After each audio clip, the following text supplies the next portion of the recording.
All right. And then you should have access to the YouTube link as well in your area if you want to post. All right. Okay, so I believe we are live. Cool. All right. I can hear myself, so you're gonna have to mute me on your on your end on the stream. So, uh, we were just talking about priority. Brian and I were just talking about priority, and I pointed out that priority is actually a a misunderstood thing. And when people talk about how about priority, they talk about putting priority, um, ordering your tasks by priority. But priority isn't actually orderable in one dimension. It's actually a two-dimensional thing. It's a product of of importance versus urgency. This is, I just learned this is the Eisenhower matrix, so I didn't realize that that's what this was. But I was explaining to Brian that the tasks that we have in our life are both rated by urgency, how they have different urgencies and they have different importance. And based on their importance and urgency, we assign them a priority, which is like a product of both of those two things.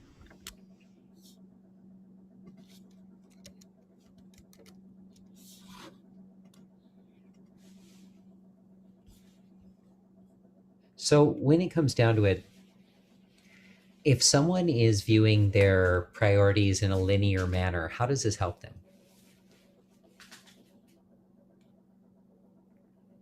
Do we lose you, Ben?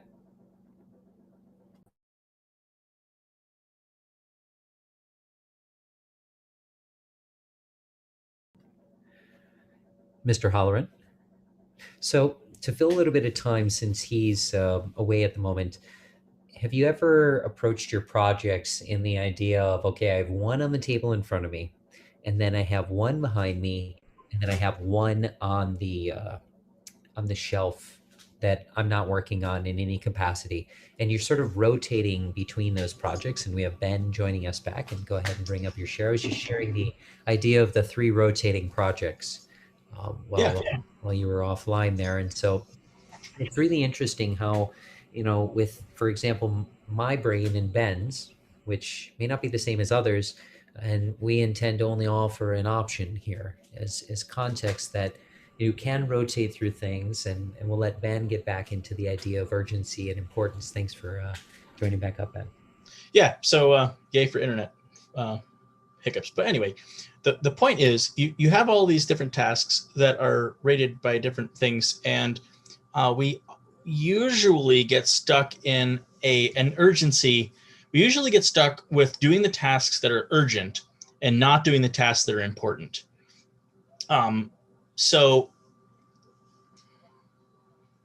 if you have, what Eisenhower figured out when he realized this, was that if you have a task that's urgent and important, that is actually a true high priority thing, and you should do that.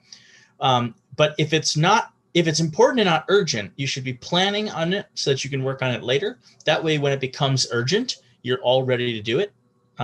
It's already important. You can slide in and accomplish it.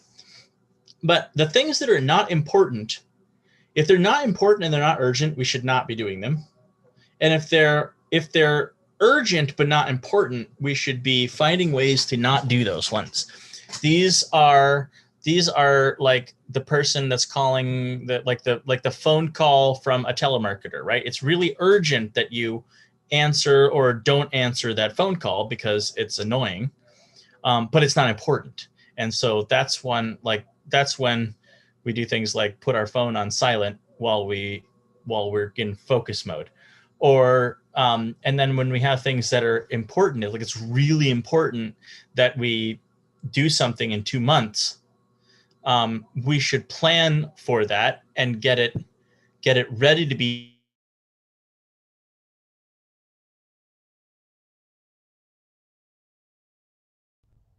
Oh, Mr. Holloran, are you there?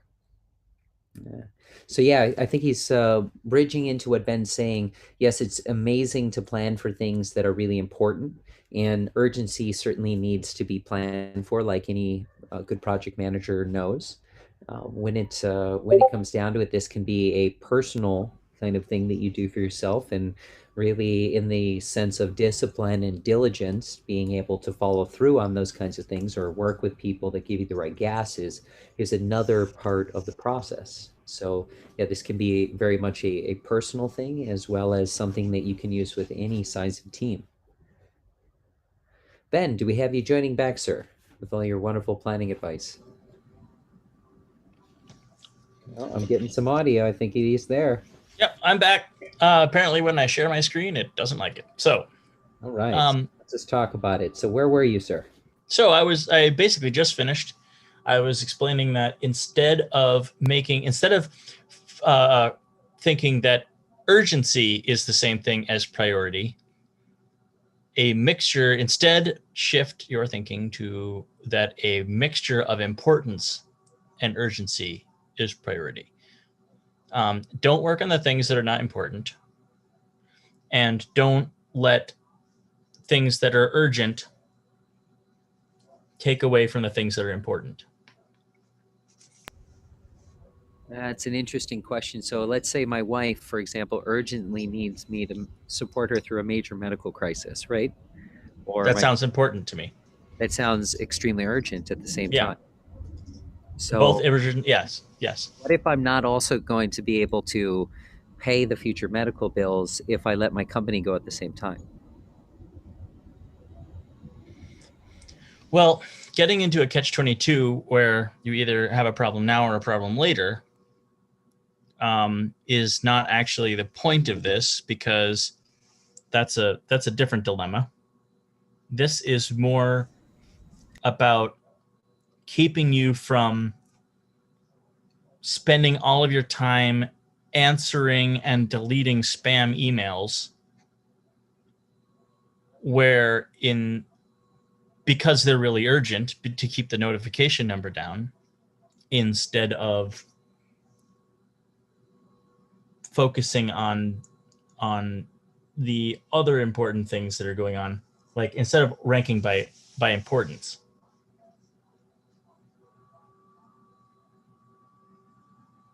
It's interesting. An email sorting system is you were just talking about Google Inbox. What did that take away from you in that process? That's really where our process started. And I understand better now that agreed that Catch 22, obviously, support the ones you love, right? As a Yeah, note.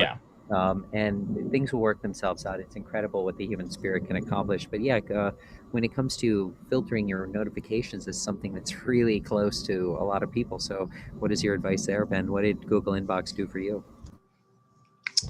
It helped me in that bottom corner of the graph. It was the things that are not. It helped with the things that are not important. It helped by filtering out the emails that were not important, so I didn't have to spend as much time dealing with them. And um, I think that's an archetype of a thing that we should be working on, which is to not spend our time, is to be intentional with our time and spend it on the things that are important and not on the things that aren't important. Well, this has been great, man. Is there anything else that you'd like to add to this before we jump off? No, I think I'm good. Well, thanks, guys, for listening in. And really, when you think about your priorities, there are other options, and maybe you just aren't aware of it, or maybe it's something that big projects, you lose sight of these kinds of things, right, Ben? So, thank you for joining, everyone, and